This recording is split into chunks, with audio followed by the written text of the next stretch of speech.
so much for coming. It is lovely to see everybody. Those of you who couldn't make it, hi, if everyone wants to wave. We are live on camera today. We've got a live stream going, so people who can't make it in person can still listen to the awesome stories that we've got today.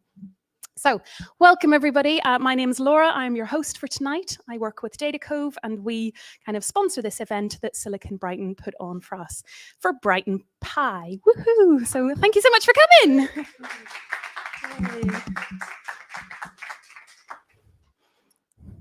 Next slide, please, Maestro. There we go. Okay, so tonight's agenda, you've already kind of eaten half of it, if not all of it.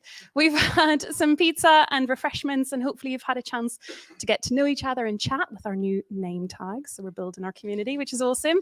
And we've got 2 speakers today. So we've got the awesome Dan, who's going to talk about regular expressions and the search for love, which is very exciting. And then we'll have a little mini break. Was that awful? I do apologize. That was me. Never mind.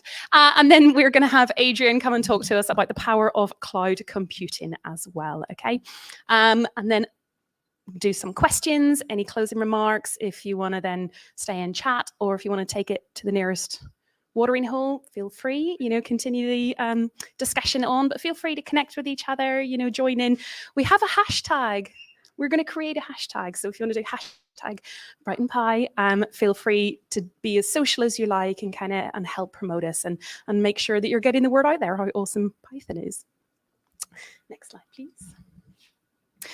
So this event is being recorded. If you would rather not be in the recording, you probably want to kind of step a little bit back, have a chat to the lovely people at Silicon Brighton, and they can kind of make sure that you're not in any of the socials that are going around as well.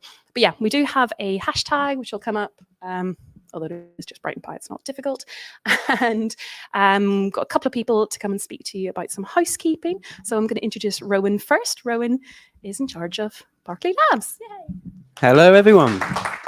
Hello, welcome to the Eagle Labs. We like to host events like this, but for those who don't know, we are a national network of business incubators and co-working space. So basically people can work in our sites as co-working, but we really specialize in the business incubation. So helping businesses to grow, scale, develop, really giving them some support along their journey to kind of success, really. So if you've got a business or you're looking to start something and you're really kind of looking for support, speak to us or myself. That includes like mentoring, access to funding. We've just got the new digital growth grant from the government. So if you're looking to do a digital product, we've got lots and lots of support along that line as well. So yeah, really happy to have you in the house. If you've got any questions, just do come and see me. And then just a little bit of housekeeping. If there is a fire alarm at any point, we're just out the front and meet outside the Joker pub. And then toilets just through this door to the right, down the stairs, and follow to the left, and you can't miss them. And there is an access toilet just in here as well. Okay, welcome. Well, enjoy your evening. We got a question? Yeah, we can turn the lights down. Yeah, perfect. Excellent. Well, yeah, if anyone needs any questions about the Eagle Labs, do come and see me. Perfect. Thank you so much, Rowan. Thank you. And if we look at so we got our 2 speakers today, but before we go on to them, we are going to have Alex come up and just give us a little bit of chat about Silicon Brighton. Hi, everyone. How are we? Is everyone okay? Yeah? Fantastic. So my name is Alexandra. I work for Silicon Brighton. I'm the community builder. So if you have any questions about anything that we do within our community, I'm the person that you come and speak to. We run around 22 meetup groups in the city, all based in tech. And we always have the same kind of format as what you're seeing here. Maybe sometimes we'll have a panel, or maybe sometimes we have some other sessions that are in a little bit of a different style. What else can I say? I'm quite new at this, everyone. This is maybe my 3rd time standing up here doing this intro. So, just hit the thing, sorry. So none of this would be possible. We are a community initiative. So we're not essentially a not-for-profit, although we're not officially that just yet. Nothing would be possible without our members that we have supporting us. So they kind of front the costs for everything that you can see in front of us. And the main thing about them is they really want to contribute to the evolution and the growth of the digital space in the Southeast. So if your name is up, if your company is up there, then hats off to you. And if it's not up there yet and you're interested in finding out more about that, we have a kind of tiered options, whatever your circumstance is. If you just like to contribute to this amazing, this event and all the other events that we put on, then let me know. And I think I've covered all bases. if you need anything from Silicon Brighton, then you've got me, Alex, you've got Charlie, and we've got Steve in the back as well. And give it up for Laura, who's absolutely smashing it here. So yeah, thank you so much. Thank you very much. Okay, so there's lots of events that we can join. So obviously Silicon Brighton don't just help with Brighton Py. They've got, as I say, 22 different events. So if you would like to see what's coming up, feel free, you can scan this, you can see what's going on, or you can just look on socials and kind of find that all out. But there's some very, very cool things that happen. And it's all about, building that community in Brighton and kind of making sure you've got someone to go to and chat with if you're having an issue or a problem or something. We also have a Slack channel that you can join, and every group, every language, every whatever they are called, all have their own kind of channel. So feel free to join Brighton Py.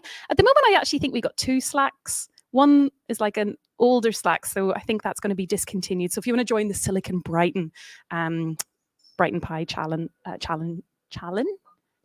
there we go, channel, that'd be really cool, because that's the one we're going to continue and kind of work on toward. So I think without further ado, I will stop talking. Excellent. And we will invite Dan up to give your chat. Fabulous. Thank you so much.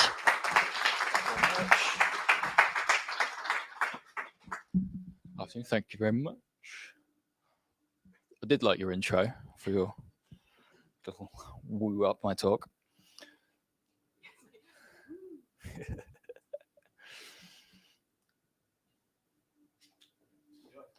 And I'm on. Great. Well, thanks very much for coming and listening to coming out and turning out for the talk. So yeah, this is going to be a little introduction to a project I decided to start as part of my sort of self-teaching myself, the Python language and computer programming and exploration into data science. And it's also a bit of a lesson to me on how what you set out to do may look completely different by the end of it and not really work along the journey. So first inevitable question is generally, who are you and what is this? Well, during my undergrad, year before last, I was doing a placement year and was actually spent the time as a construction site manager. And it was working on the construction sites, looking at the huge amount of things that were going on there, the large scale, this was a very large scale project, and the large scale issues that were on the site, and how I thought we really needed new technologies to come along and, or to be used that are available on such projects, but aren't really being utilized at the moment. So you've got things such as, tracking of the movement of the operatives. So we had about 250 operatives on the site at any one time, but we didn't truly know where everybody was or what they were all working on. I thought this was an area that was lacking. So I decided that I wanted that kind of world to be my day-to-day working world. So I went back to do my final year, and I decided to make my project kind of technology and construction based. The technology I was sort of caught my interest at the time was blockchain. So I wrote the paper on studying blockchain and how that could enable more circularity and sustainability within the construction industry, from improving the tracking of all the things that we put into buildings to allow us to take them out and put them back into new buildings, rather than just basically gluing our buildings together and binning them, which is sort of our current not very sustainable model. So graduate from that last year, and as I said, decided to start teaching myself some computer science, data science, and computer programming, which is kind of how we ended up here. Doing lots of online courses. It's probably the path many people seem to take with this. Codecademy was the one that I've found myself using, because I've got a great membership through that. But I thought there's only so much you can really do with just tutorials. So I wanted to find myself a real life project, find myself a data set, and put some of the skills to use and just see what I could explore, what I could find from a data set that nobody had presented to me and nobody had set out any tasks for. So I went on to Kaggle, which is probably the place most people would go for totally random data sets. And I wanted to find something a little bit different because you had many of them in there which were kind of not uninteresting topics, but kind of normal topics that you see come up. It was things like loads of COVID data, virus data, temperatures. But then I saw something which caught my eye, which is actually a whole load of data from the OkCupid dating profiles. So I thought, okay, that's a little bit different. What are we gonna? It's a bit different to tracking viruses and COVID stats, which can get a bit depressing at times. So I decided to jump in that and see what I found. And it turned out to be a really rich data set. Well, for me as a beginner, I think possibly others would think so as well. Larger than I'd had to work with before. So it's about 60,000 entries and a huge number of variables per entry within that. So everything from numerical entries, sort of like age, income, then you've got marital status, sexual orientations, religions. But what I found most interesting and hadn't looked at anything before was there were, for each profile, there was up to 10 short answer questions. They called them essays. They weren't really essay-like. They were more sort of a few to 250 characters. But you could have about 10 of these per profile. So that times nearly 60,000 ended up being quite a large amount of language to go through. I think once I removed some of the stop words from that, it was it was over 250,000 words to manipulate and start processing by the end of it, which is way larger than anything I'd looked at so far and hadn't done any language processing. So being me, I have to jump into the most difficult task. So what did I do in the build? So as with most things we probably do, just Google it to start with. Like, can I make a word cloud out of these things? Can I do that in Python? So I thought that would be quite a good graphical way of looking what's in there. Can we see what are the most common, what do people talk about most on these in their dating profiles? So yeah, some Google searches, Stack Overflow queries, and I think it was Data Camp. I think it was ended up finding quite a full tutorial on how to take all your data and create a word cloud out of this. So the first part of it was filtering just the essays out of the rows in each section, tokenizing and then removing the stop words from that. So that is taking, say, an essay or a paragraph, which would be like one item, and then breaking that down in just a list of individual words. Then removing the stop words, so things like I've, I, they, like, and, the, and popping that all into a large dictionary, counting the number of words, counting the number of occurrences of each of those words, and then populating it into the graphic word cloud to finish. Ton of issues. I think start picking this up. I'll go through more of those a bit later on, but it was things like picking and learning the packages was quite difficult because usually, again, I'd found pre-suggested packages or pre-loaded libraries that have been suggested by the really neatly organized online tutorial. So just trying ones, just pip install for something I've never tried out before, and finding the syntax for all of those was fun, but mind-boggling, and took a lot of walks around the block to kind of clear my head afterwards. When it did work, it ended up being massive and taking like 2 hours to run on my laptop to do the whole thing. So I needed to solve that. But again, through talking to people, doing searches, put more queries up, you find some quite cool solutions. So from 2-something hours, finding that I could actually put .apply to the whole data frame, which is what I was keeping all of the data in. I think I dropped it to something like sub 20 seconds for the whole process, which is really exciting to do. So the results. So I left my note in for what was the my placeholder of the slide because I actually just laughed, ended up thinking of what I was going to create with this when I came up with the idea for the talk, and then seeing the final blurry PNG file that actually came out by the end of all of the hours of fiddling on it. Yeah, I had this idea that this is going to be my showpiece slide. I was going to have some awesome like Tableau style interactive dashboard with all the data I found in it. But no, I thought that was actually part of the fun bit of the lesson was actually just seeing, yeah, what you actually learn in the process and got a whole new appreciation for processing and everything that even just goes behind, you know, what you put into a search engine or predictive text or you know, summaries that we get now of whole documents. But well, anyway, the results of the data, just to cover that, was perhaps quite unsurprising, actually, thinking through it. I mean, main things we have in there are, you know, friends, music, family, books, movies.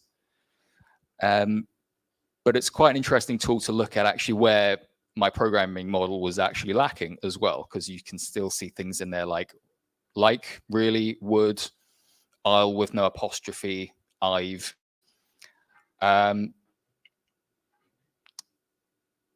So it was, yeah, creating the vision and then really appreciating, you know, how much you really have to put into it and the size of the learning curve from kind of going to blank project right through to final blurry PNG file.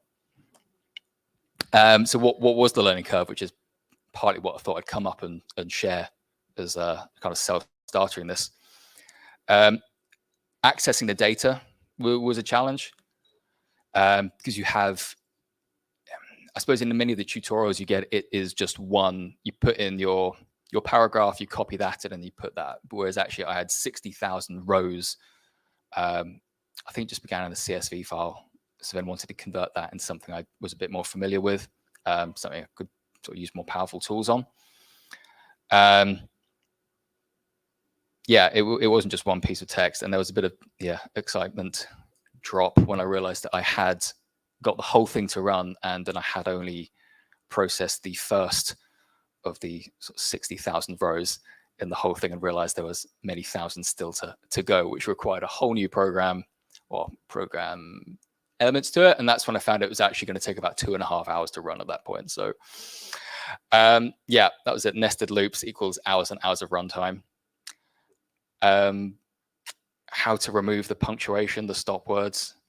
It was not quite as simple as just importing the dictionary to it. And I think there are some probably ways I would go back and try and flip things around. I think the order has perhaps confused it. Maybe supposed to put A for B and B for A instead. We'll try later on.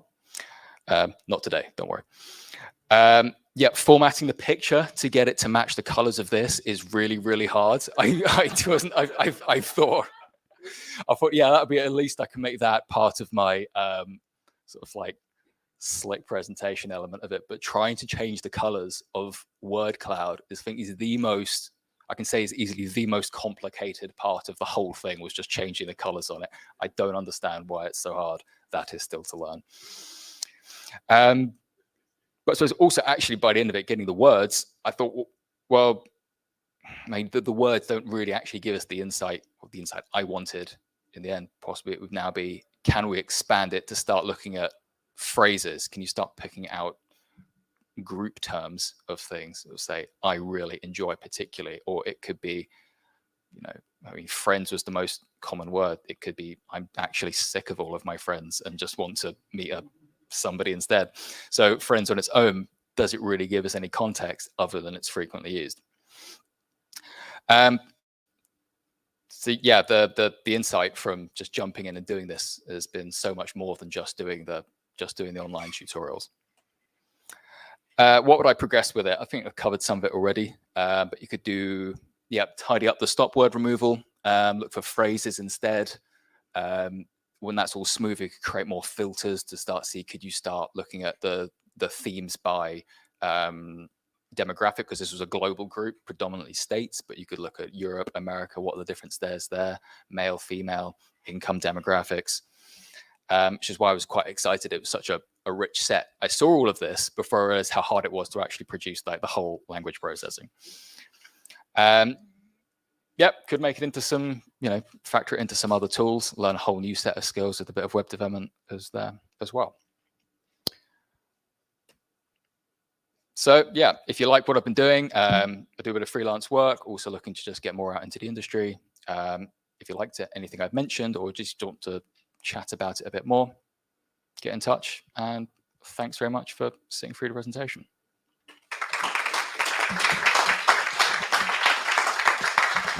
Thank you so much, Dan. That was absolutely fantastic.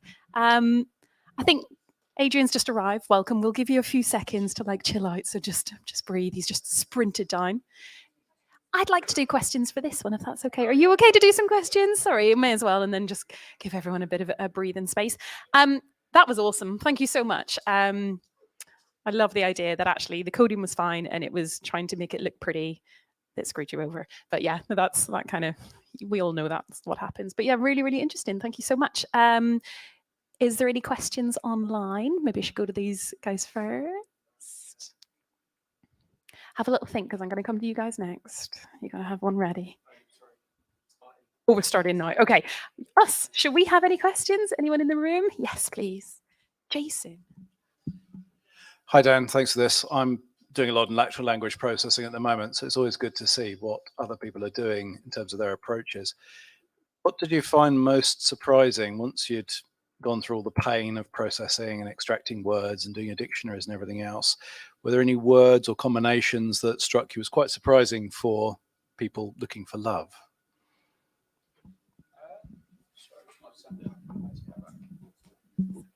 Thank you very much. Probably not, actually. I think it was quite, say, comforting. They're all very regular things. It was all the things that we all, like, music, friends, movies, just going out for all the normal things. The biggest surprise was when I ran it the first time, and books was overwhelmingly the most popular topic in that. And I just thought, this is really shocking. I had a friend sitting with me as well. We were both trying to think, why is this? Like, that's really surprising. It's just all books. Turns out just the one entry that I'd processed mentioned books a lot. Hence why it was so, I have to say that was the largest surprise. And it was like, oh, and that was the biggest jump to it. No, it was through the processing and then trying to understand how it worked. And then seeing there was like punctuation that kept coming in. That was probably the surprising things to figure out. It was like I thought I'd removed all of it, and then it just started to add in apostrophes after everything, and I just couldn't figure out why there were apostrophes added in everything, or just the letter M. Yeah, so trying to get things like that. So it was probably the functionality and my mishap were the largest surprises in that. Thank you very much, Oscar. Thank you for the talk, Dan. If you were forced to work on this data set further, is there a direction that you want to take it the next step? You mentioned something going from a single word cloud to a bigram or an n-gram. Is there another direction you might want to take this? It would be trying to build it out to get the group phrases in, so looking for the concept. I think that you're going to get much more out of the data set if you can look for terms and common themes that people are talking about. But I would like to build it out to be able to search it and create sort of a language analysis to compare the demographics within the set. So possibly geographically, we're quite interested. You could just see, because it's predominantly US based set. So it'd be quite fun to actually see, is there a difference between what people decide to put on this from east to west to central?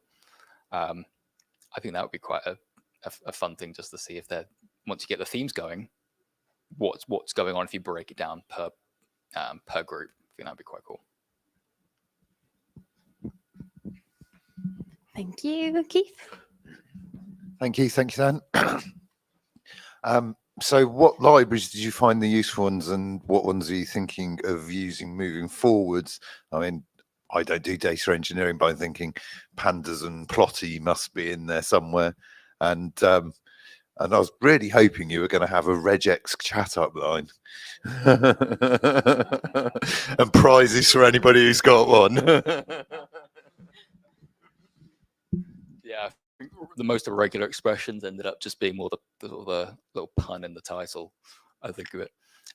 What the libraries I used most was Natural Language Toolkit was the one I think that did most of the lifting, which then had some stop words removal tool within that. I did try and look at some other ones out there to see if there were other ones I could use sort of in tandem with this that would solve some of my issues for me, but they seem to be the main ones. So I thought actually it's probably me that has to go back and like unpick some of my own naiveties in the area on that. What are the other tools within that? I think you had the word cloud generator itself was the one that created the graphic. To keep going using that would be interesting, but again, I'd want to get a bit more adept at how to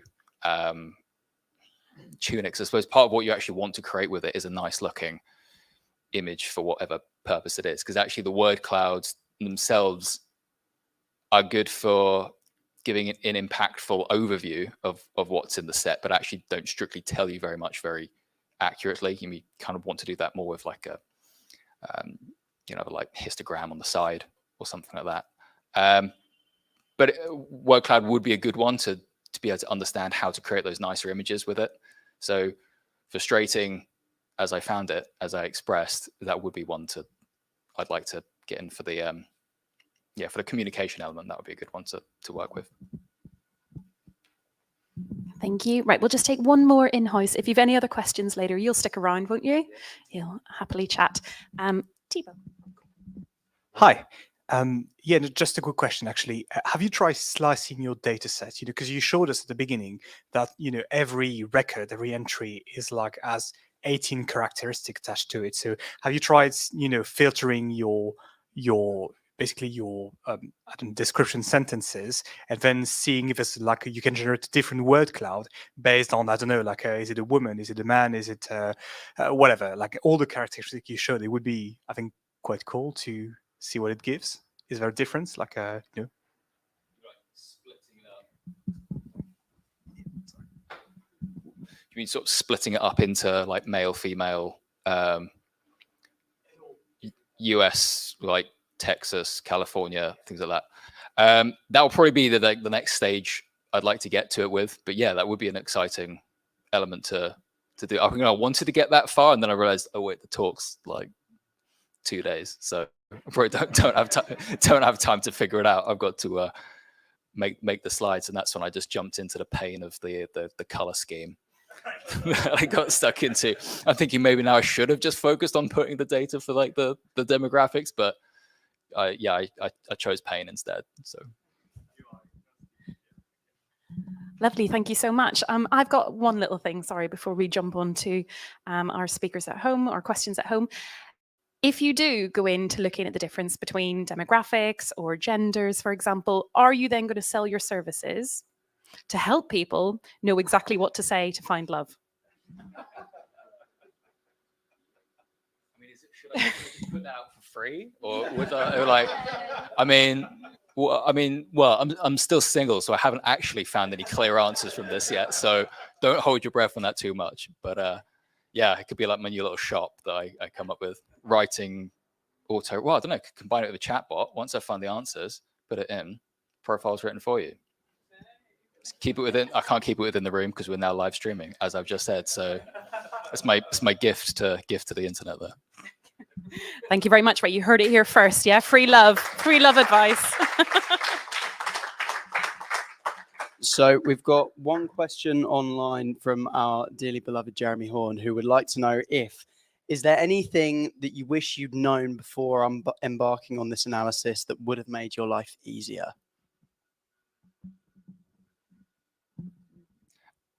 Yes, I think that I began it and then paused it to do tasks for somebody else, which I actually learned a really useful skill of sort of defining functions outside of the loops, and then how to have things much more easily predefined and then brought in functions, as opposed to nested loops, which ends up with like 60,000 times 30 times another 60,000 times something else. So I think by having tried it and then shelved it and then gone back to it after I'd learnt how the computer more in depth runs through it, and the issue of running the iterations through loops too many times, that was a massive help. So how to structure the code better and pull information out from other places, rather than just sort of the basic tutorial way that you get taught of run a loop within a loop within a loop. And that's how you get it with your data set that's only got 100 items in it off of Codecademy or FreeCamp or whatever you're using. So that was the thing which I think saved the lesson that saved the project, which if I had it earlier on, could have saved it sooner, I suppose. But that's the key point in it. Lovely, thank you so much. Dan, everybody. Right, we're just going to take a minute or two, 5-minute break, a little 5-minute comfort break. Feel free to mingle, chat again. There's probably still some drinks down there, just so we can get Adrian set up. Welcome, Adrian. And for those of you that didn't know, Jeremy, that's our boss. He is unfortunately unwell. Otherwise, he would be in the front row giving us all stick. Oh, extra drinks. Feel free.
Adrian. He's going to come and talk to us and kind of take us through like a mini workshop-ish style-y thing, all about cloud computing. So without further ado, I will hand over. Hello. Hi, everyone. Apologies, I was a little bit late today. I got stuck in the district line, so it took me an extra hour. But essentially, what I'm going to talk about today is I'll be introducing a little bit about cloud computing and serverless. So if you're already well versed in that, this might be a little bit boring to you, but it will be mostly kind of an introduction. But at least if you're already well versed in the cloud, you'll see a little bit about what EDF is about and how we do things at EDF. So as you can already see, I work for EDF. I am a software engineer at EDF. I work in the wholesale market services. So that's kind of the energy trading part of the business. I'll give you a little bit of an intro of what that part of the business is in a second. But we essentially trade energy so that we can get energy to our customers. So it's all, if you ever see one of those trading floors, maybe in finance, you'll also see the same in the energy industry. You've got a trading floor, a billion screens, alarms blaring. That's also the kind of applications that we make on the trading floor. Just before I get into Brighton Py, into the workshop and the content, I'll just a little plug to the Data and Tech Graduate Scheme. If anyone here are students or anyone that's listening in, we have a really, really unique graduate scheme that I went through as well, and it kind of gives you all aspects of data and tech. But yeah, I'll skip over to at least my experience in the graduate scheme. So actually, I only started my tech career about 3 years ago. I did chemical engineering, and then I went straight into tech. I started off as a junior data scientist, junior software engineer, data engineer, DevOps engineer, and currently a software engineer. So as I said, it's a unique graduate scheme. It pretty much helps you in all aspects of tech. So from this, I know how to deal with data from a data science point of view, from a data engineer point of view. I know how to deploy applications from DevOps and also understand and create applications as a software engineer. Obviously, we know which one I love the most, hence I went down that route. So the reason I'm kind of introducing cloud computing to Python is because I feel like a lot of Python developers, sometimes we create applications and we're not actually that well versed in the cloud. So there are a few times where I've actually done this workshop with the University of Sussex a couple months ago. So we're actually going to be doing kind of the bare bones bit of it from Hack Sussex, which was a bit more of a longer workshop, and I had a lot more time. But I'm just going to talk through it and maybe even deploy it within 20 minutes or so. But just for some context, so I was speaking earlier about the wholesale markets. So if you don't know much about the energy markets, or it's always been in the news lately, so you might know a little bit more than what you used to. We essentially have generation and demand, and we want generation to equal demand, right? Otherwise, power lines will burn or we'll get blackouts, and it's a very intricate system. But then you've also got, as demand increases, then you have more expensive energy generators that come to life. Nuclear, maybe fossil fuels, renewables tend to be the cheaper option. So then you've got a market, supply, demand, and you've also got a fluctuating price, and therefore you've got a market.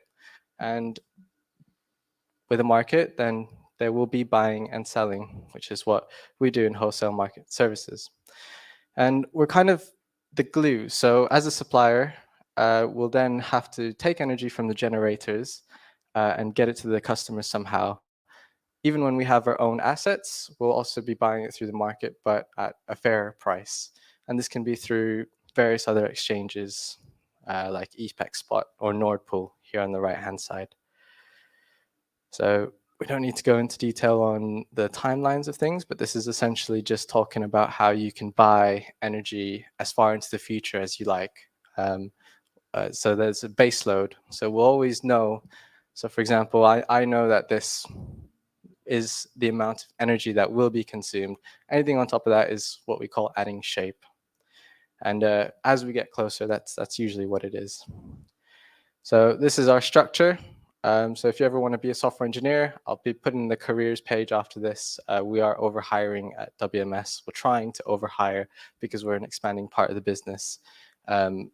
This is where I sit. We support all the other parts of the business, of the wholesale markets business. So these are just a couple case studies, but the real case study will be the one that we'll be talking about in the context of the serverless workshop.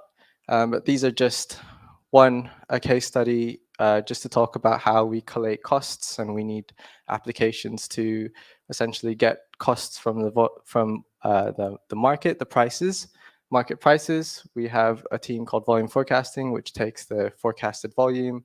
We have non-energy costs, and we try and collate them all. And we need applications like the one that I'm about to show you to feed that into the pricing team. So that sort of flow goes into the pricing team. And on this side, this is a national grid turndown. So if you may have been reading in the news about when you turn your electricity off at a certain amount of time, you can enroll into that and basically get some savings or some money from that. Those are just a couple examples. So the case study we're looking at is the net imbalance volume tool. So this is the serverless application that I'm going to be talking about. It's essentially the same supply and demand chart here on the right, but National Grid are responsible for keeping demand to equal generation, right? And as a supplier, we're responsible for keeping it balanced on for our customers. And if we're a cause of an imbalance, you pay the penalty price. So for example, your generator might trip, or you buy too much electricity, or you don't have enough, then we basically pay the penalty price. And it's a trader's job, shift trader, 24/7, to always make sure that we are balanced. Hence, we have tools like this. And we can't trust the National Grid's demand or supply forecasts, because they don't tend to be right, because we've got generators that always trip. So then we have to have our own forecasters and our own applications to deal with those sort of things. Hence, we have the volume forecasting team. But yeah, the traders operate 24/7. And the tool that we have is, unfortunately, I can't show you the full functioning tool because if there's any competitors in the room or watching on live stream, I'm not allowed to show our position. But yeah, there's lots of functionalities of the tool. It shows you the percentage of how long or short we are in the market.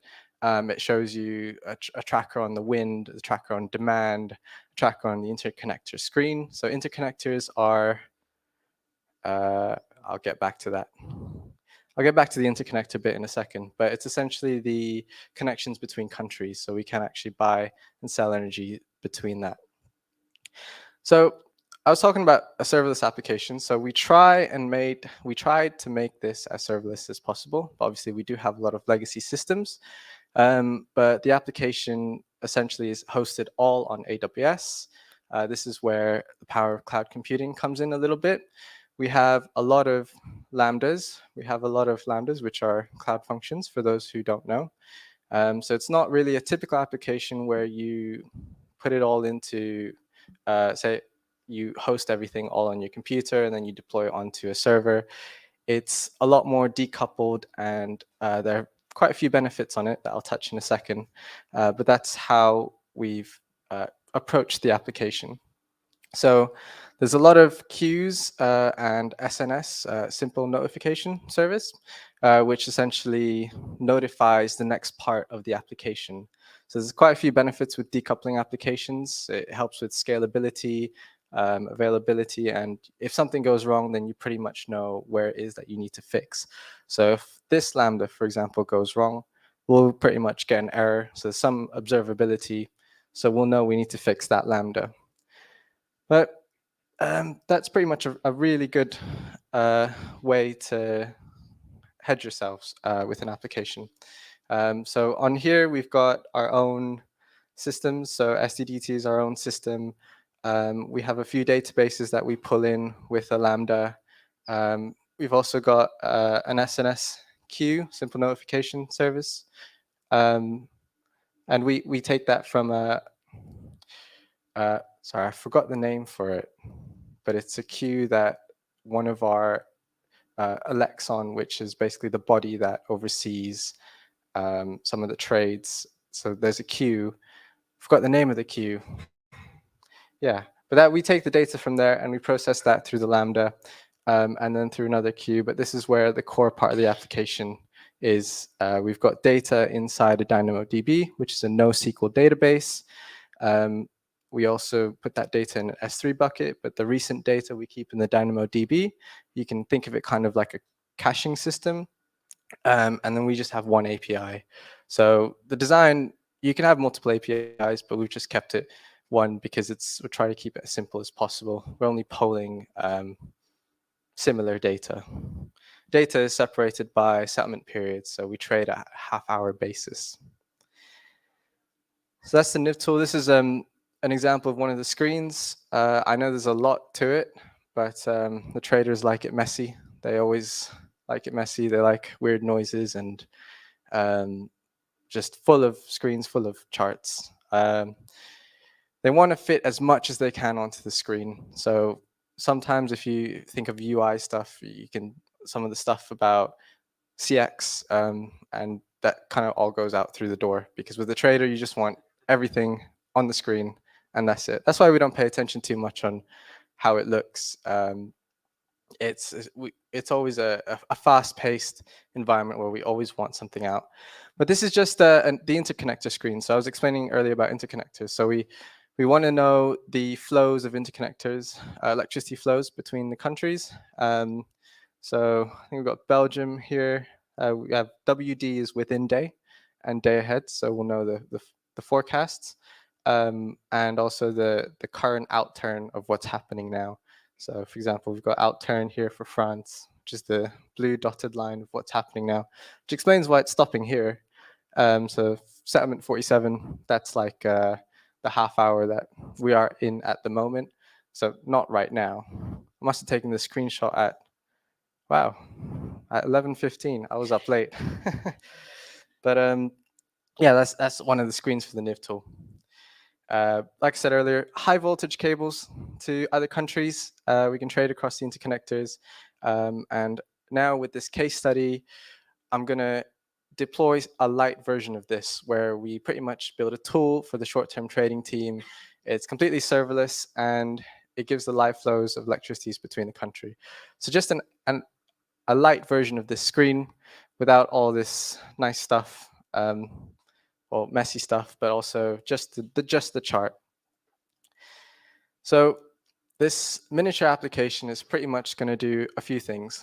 So there's quite a few ways that we can improve this, but we're just going to keep it simple for those who are a bit new. So we've got a Lambda here, a cloud function, which will have a token stored in the parameter store. And this is essentially for security. So we just store the token here. Well, I haven't encrypted it, but usually we'd accompany it with key management service encryption. And then that pulls from an API with that API token. Event Bridge is an AWS service which schedules that Lambda.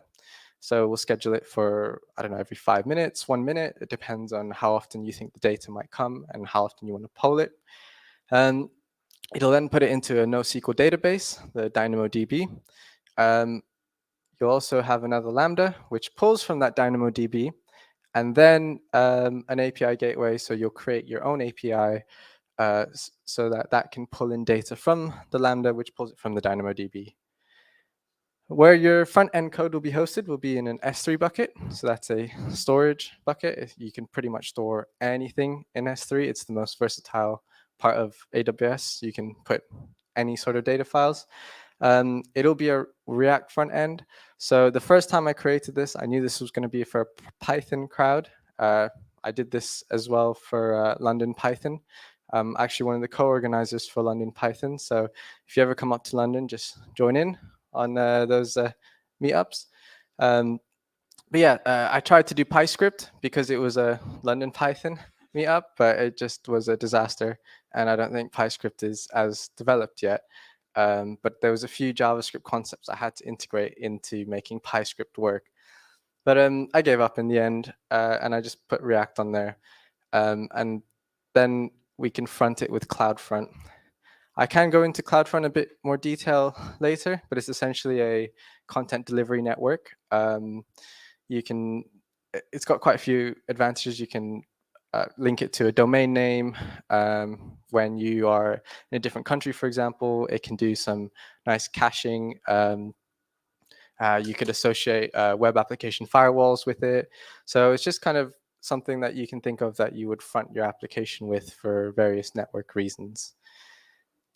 But yeah, so not the best in terms of security, because we won't be applying some of the rules. So that there's one of the rules as the rule of least privilege. So you always have to assign the least privilege. You won't see this in what I'm about to do, but we would typically we'd assign, for example, so this Lambda would have an IAM role, which is essentially a role that they assume that has the permissions of what they could do. So if they could access DynamoDB, then we would only give it access to put stuff in there. But at this point, I've just given it access to everything, which is not good. If a hacker was ever to hack into my IAM role somehow, then he or she would have access to pretty much anything, if I've given it permissions to the whole system. So principles of least privilege. For those of you that don't know, what is serverless? So it's actually you still use servers. So it's not actually serverless. It's just that you just don't manage the servers. So you go over to AWS, you get a Lambda, a cloud function to do something with your application, but you don't actually manage the application. So you don't manage the server on the application. So for example, it's not like renting an EC2. An EC2 is like a server that you can rent that you could scale up and down on AWS. But that's pretty much what serverless means. I think I mentioned some of the advantages earlier about scalability, decoupling, so you know where the errors are. Sometimes observability, so it really depends on how you set this up. There are plenty of companies out there, actually third parties, who specialize in doing things like observability, like Dynatrace, who would pretty much can hook up to your AWS system and put it in a much nicer UI than AWS's UI. It's also a lot cheaper because you don't rent a server. So if you rent a server, it's not always being used. It's just a lot of processing time that you just don't use. But so you pay for what you use for. I think this is kind of a growing trend in everything in society. Is we're only trying to use what we pay for. Right. So within the next 20 minutes or so, we can deploy the serverless application.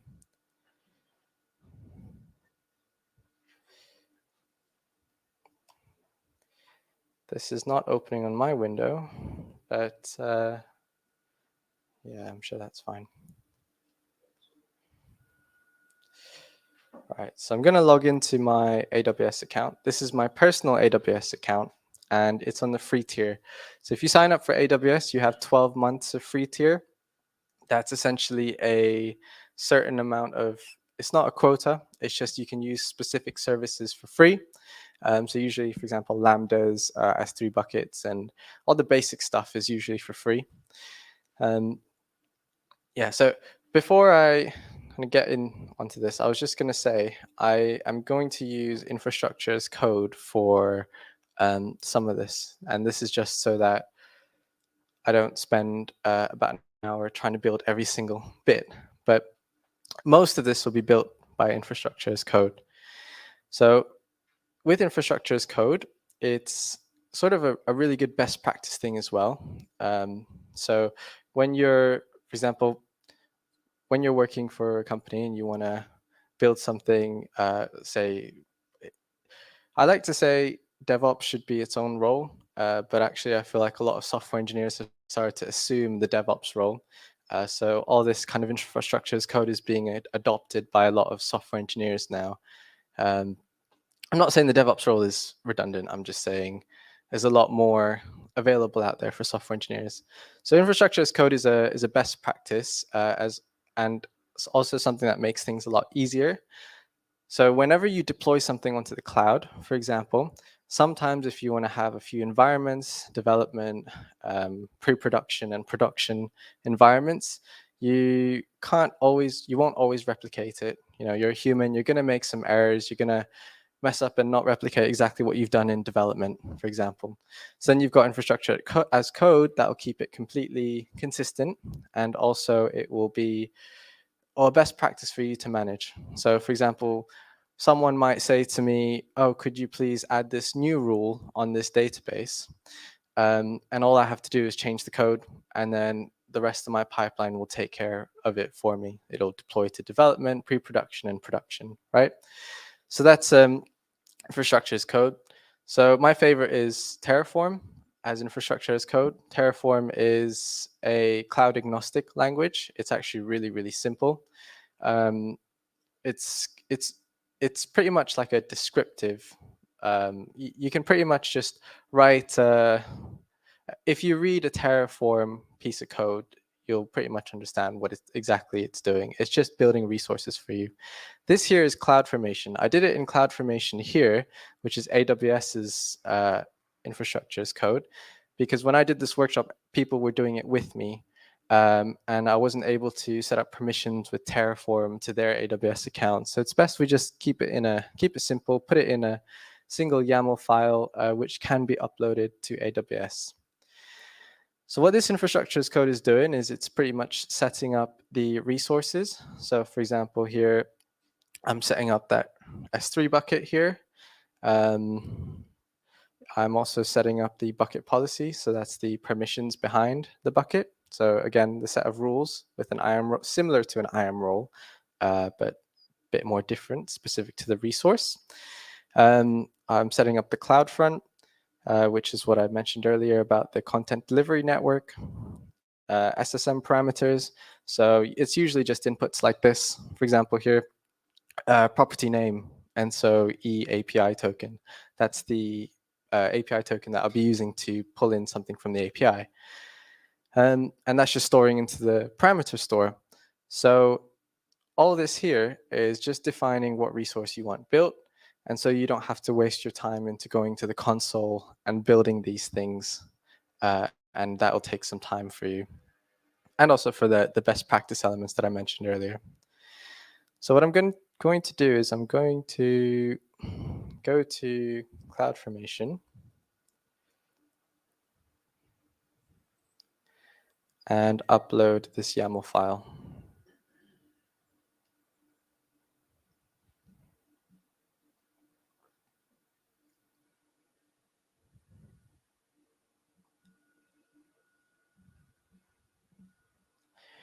Last time I did this, my internet broke and we waited half an hour, but I'm sure it'll be fine.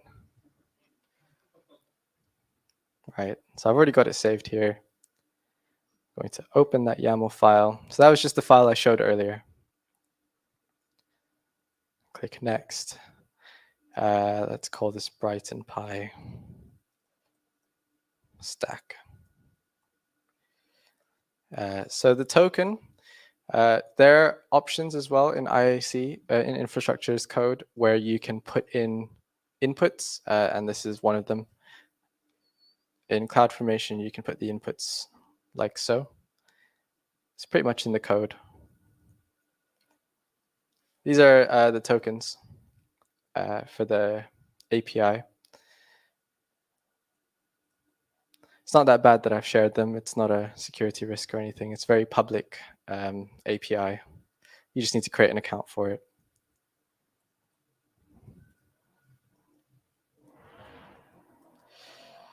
Going to create the bucket name and call it Brighton Py 456. This is because S3 buckets need to be unique. You can't have a name that's not unique. I'll just keep that. Oh, and I'll click next. And nothing else needs to be.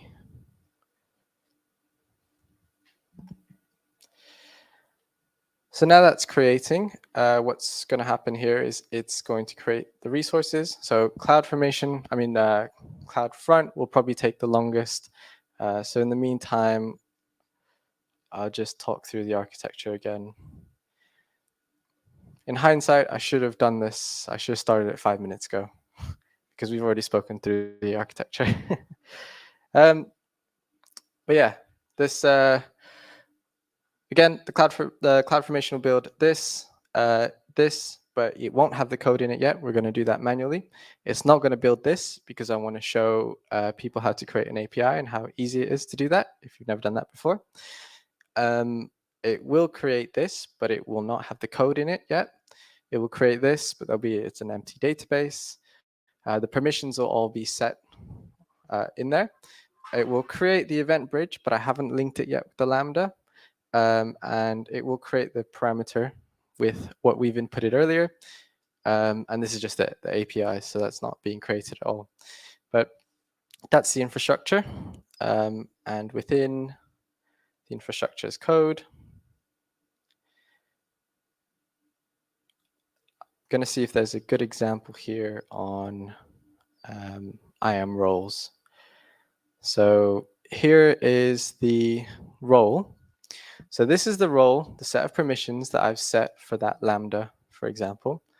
The Lambda, I guess I have followed the privilege a little, the least privilege rule a little bit. I've just allowed that Lambda to access that DynamoDB table, so that NoSQL database. So that I've just defined the rules here in the infrastructure as code, and that will get deployed up in the CloudFormation in AWS.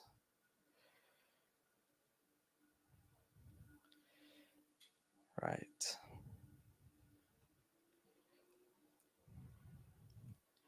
Let's see what it has created. It's created the Lambda.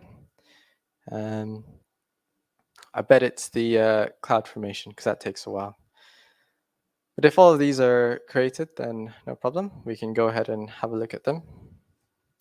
So I'm going to show you the DynamoDB, for example. This should have created a table. Empty table. There you go. CloudFormation has created a table for you in interconnector data. Let's see, what else can we look at? We can have a look at the parameter store. We search parameter store. It's a lot simpler. So it's created the parameter for the ENSO-E API token. Under normal circumstances for security, we'd usually encrypt that, but we just leave it out there as a non-encrypted value. So since some of these resources are already built, we can continue, and I will paste in the code in the Lambda. So the first one is we want to be able to get data from ENSO-E, which is where we're getting the data from, which is a public API. And we're going to put it in the DynamoDB. So this is what a Lambda looks like. It's got no code at the moment, well, it has code, but it's the default code, and that's how I left it. So I'm going to show you two different versions of putting code into a Lambda. The first version will be uploading through a zip file. The reason I did a zip file is sometimes you have packages that AWS doesn't have, and so therefore you need to package it up into a zip file so then you can input it as a package as well. And I had a very special package created by ENSO-E, so I put it into the zip file.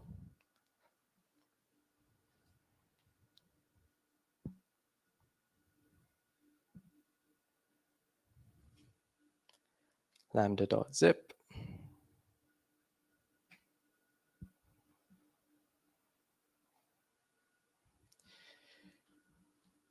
It's 40 megabytes because I've packaged it up with the packages, the Python packages that come with it.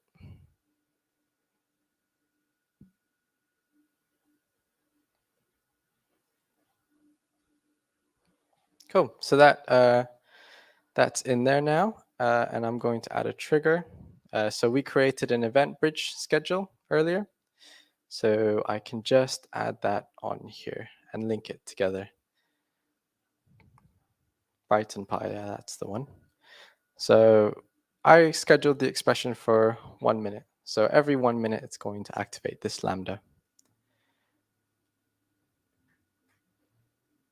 If I test it, I don't need anything special in particular, so I'm just going to test. Fingers crossed this actually turns green, because this morning it did not, and I had to fix it.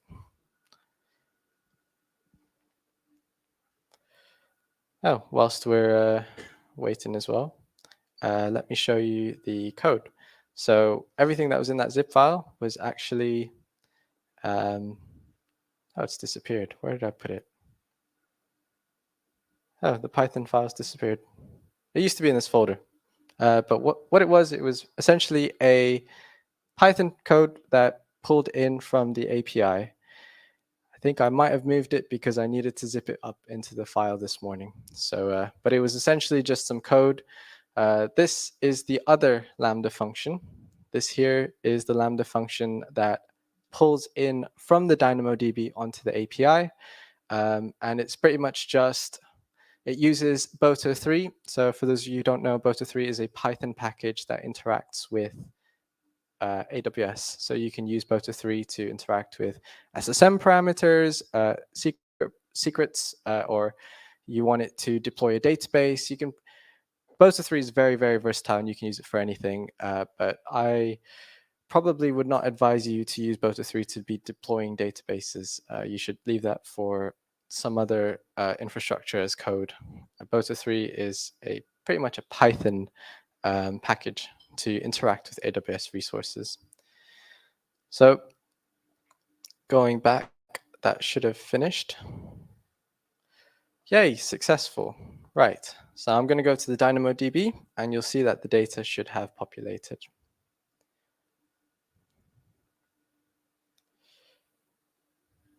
Tables, explore items. Yeah, so the data started to populate. I did it in, I put some date, I put a date time here, date, and you can see for the different countries, the data has been populated.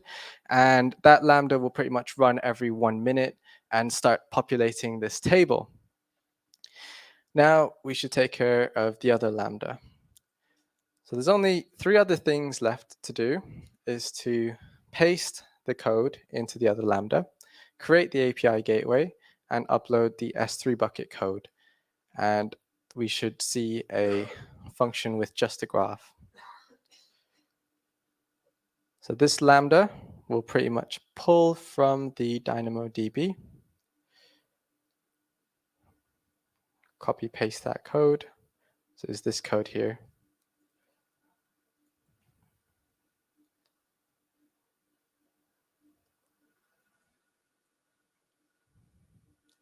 Press deploy, so the changes are implemented, and we can test it.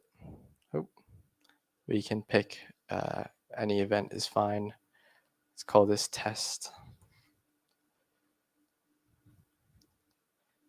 Test. And that Lambda returns data.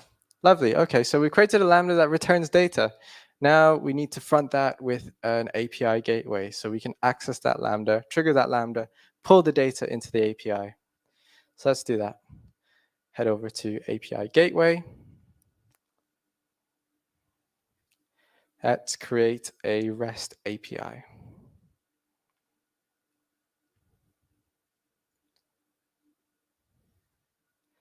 Going to create a new API. We'll call this, actually, yeah, that's probably fine, interconnector API. Make it edge optimized. Now we've created the API, but we've not created any methods. So I'm going to create a method. Create method, and I'm going to create a get method.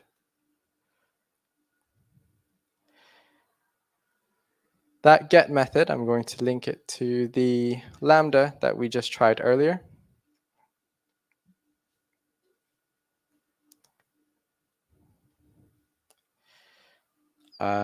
For the purpose of this workshop, I'm going to enable cross origin resource. I don't know what the S stands for, I've forgotten. and deploy. Let's call this stage. Sometimes you'll see V1, V2 in APIs. We'll just call this one V1, version 1. I'm going to copy paste this. Note that I didn't add any security to this, no authentication or anything. So if I just paste this into a browser, you'll get the data back. So you've now created an API. You've created the infrastructure of the backend that's pulling in data, polling another API, putting it into your own database, doing your own manipulations. And now you've got an API which you can access or hit. Now, the final piece of the puzzle is the code in the S3 bucket. The S3 bucket is empty at the moment.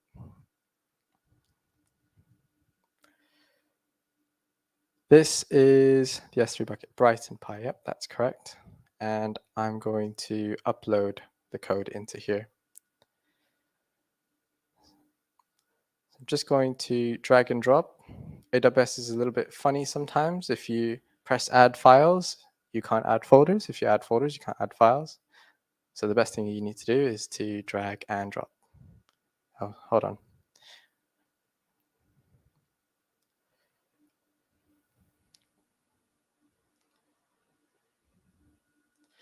This is just a React build.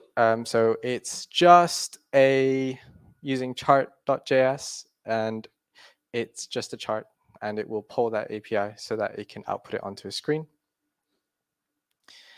Looks like that succeeded. So we're going to head over to CloudFront. Bearing in mind that I didn't do anything to link the API link with the front end code. There's a few ways you could do that. I mean, you could put it in directly if you like, or you could create a domain name and then have it refer to the domain name. But for the purpose of this, I've left it blank and actually kept it as an input. So this here is the link to the CloudFront link. So that fronts the application in front of the S3 bucket. It's not got a domain name. That's why it looks funny. But we can add a domain name and map it. But this is all it is. Like I said earlier, I didn't do anything with the API link. I've just left it as an input. So then it's the easiest way to do it and show you as a front. So I'm just going to paste it into here. Click generate. I think there's a 5-second delay, but yeah. So now you've got a front end screen. It will keep polling. So it will call the API, and that API will activate Lambda every single time and then pull back data from the Dynamo DB. In the meantime, the other Lambda is also taking in data and doing its own manipulations. So just a recap. If you ever want to do this workshop on your own, by the way, I did create a document for Hack Sussex, so the university students at Hack Sussex, and it's pretty much got a step-by-step on here. Although the link to the drive with all the files have gone down, I will update it with another link. But just as a summary,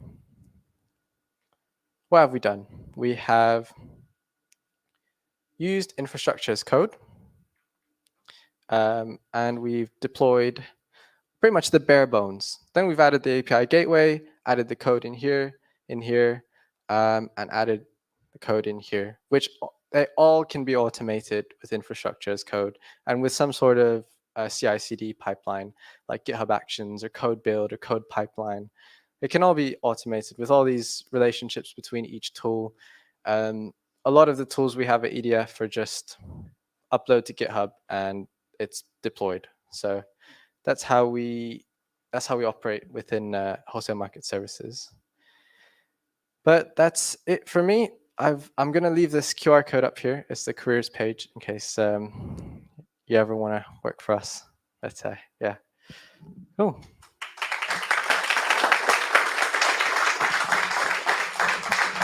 Thank you ever so much.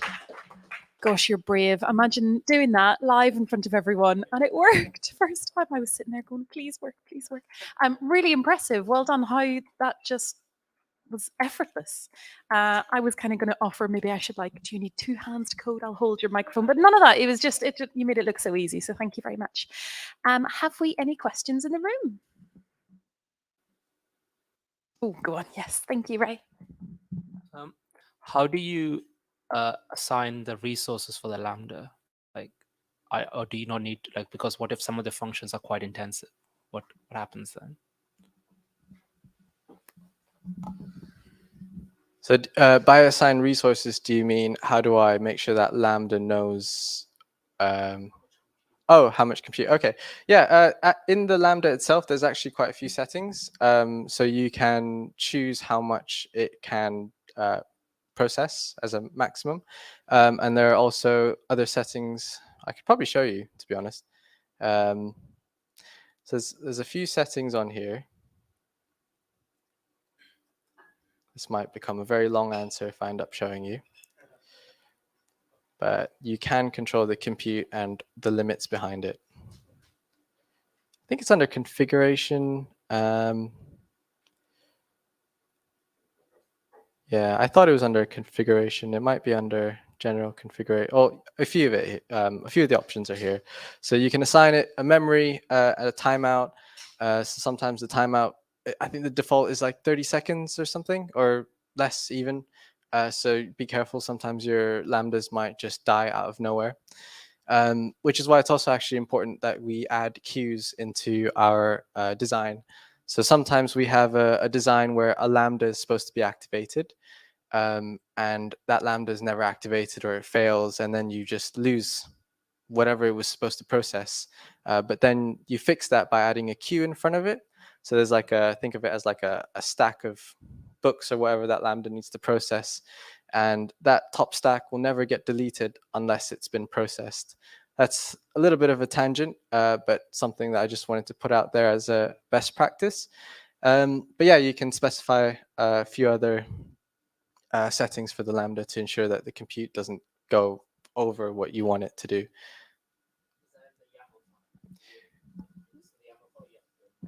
Yes, you can do it in the YAML file as well. There's plenty of configurations and settings. The documentation is pretty nice. If you ever use Terraform, the infrastructure as code, the documentation is even better. It's really, really simple. And besides, ChatGPT does all now, so you can ask them. Any other questions? How do you differentiate between like platform as a service and serverless code? So what are the functions that are sort of... Right, so I'm a bit rusty on my definition of platform as a service. I presume platform as a service is like, is that like AWS, or is that it? Yeah. So how would I differentiate platform as a service and functions like this? So I guess functions are a service of the platform as a service, right? So everything here that you've just seen is on AWS. So we're using AWS services, right? Did I answer that question right? The difference between, say, use the phrase serverless as a sort of paradigm. Is that the same as platform as a service, or are there certain features of that you would see as needing to be different? Sorry, I don't quite understand the question. So there's this phrase.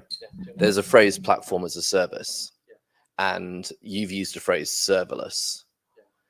Are they the same thing, or are they, or by you adding lambdas and infrastructure of code, does that make it serverless? Okay, I understand the question now. So it makes it serverless only if you use, I guess, what AWS deems as serverless, and also the definition behind that you don't manage the server itself. So sure, you put in a few settings like this, but you don't actually manage the underlying part of the server. So for example, you can rent out a server on AWS. They're called EC2s, or you can rent out an ECS cluster, a container service, but they aren't serverless. There is a version of ECS that is serverless, but that doesn't classify as serverless, because you still have to, for example, it's like another computer that you're renting out. It could be a full computer. It could be a full EC2. you need to configure. If it was a Linux system, you need to configure it. You need to manage specifically how much it can scale. Whereas with something like this, you can set up the scaling pretty easily. So for example, there might be an ECS Fargate, which is what is a container system that's serverless, and it has auto-scaling capabilities. Or maybe a database like Aurora, which is classified as serverless. AWS manages all the bits about the server. You can just set it, please auto-scale. So it will make it as big, as small as possible, or as whatever it needs it to be. But you can of course set limits. So obviously your bill won't go through the roof. But I think that, yeah, that should pretty much classify serverless versus non.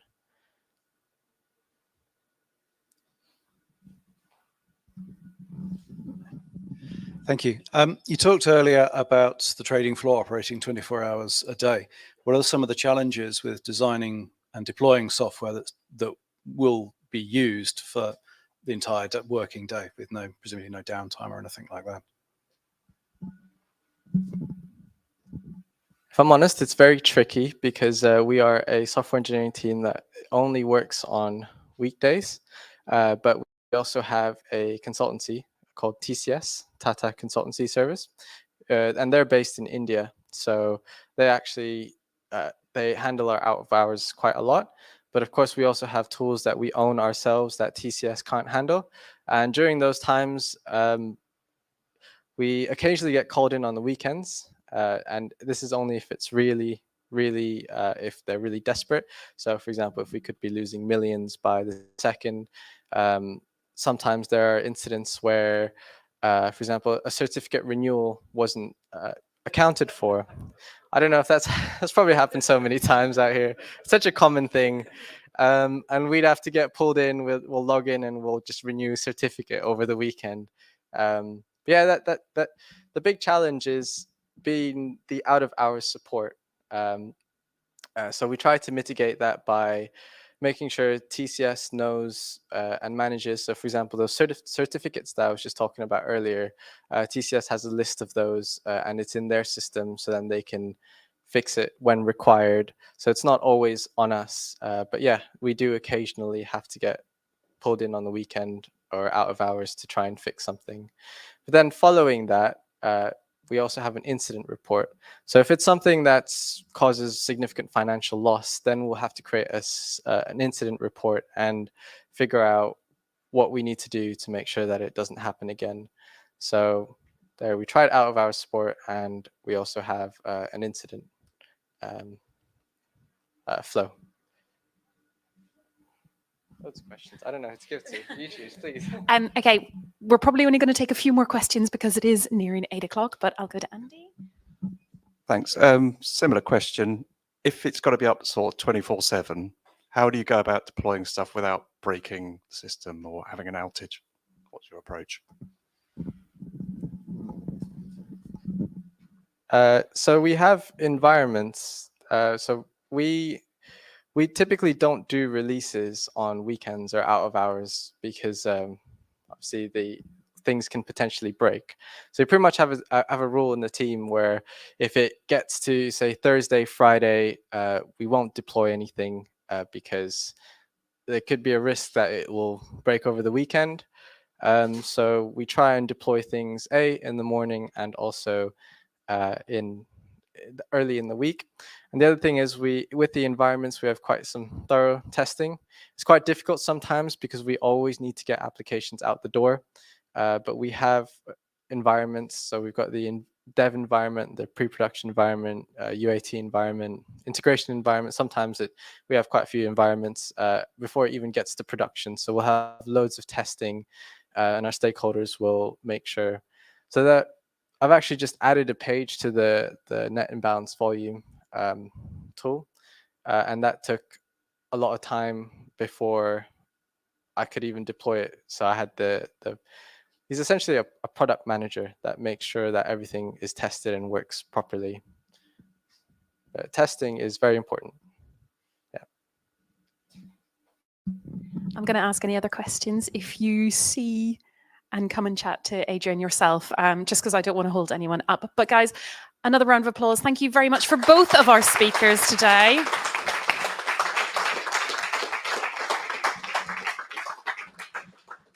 And we've got one more announcement. I don't know if Abby's going to come up to the front. So Abby is my co-worker. We work together in Data Cove with Jeremy, and Abby has been working on a big announcement. So you guys are very lucky to have it.